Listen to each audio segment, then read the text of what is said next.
أعوذ بالله من الشيطان الرجيم. بسم الله الرحمن الرحيم.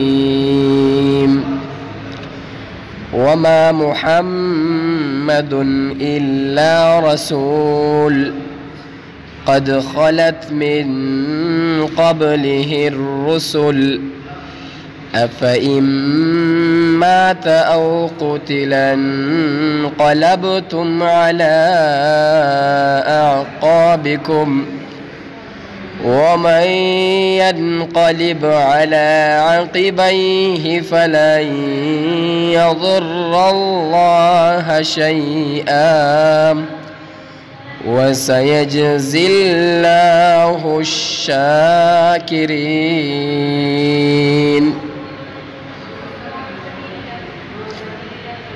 وما كان لنفس أن تموت إلا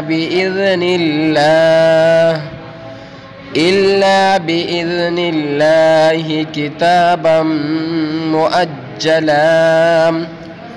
ومن يرد ثواب الدنيا نؤته منها ومن يرد ثواب الآخرة نؤته منها وسنجزي الشاكرين. صدق الله العظيم.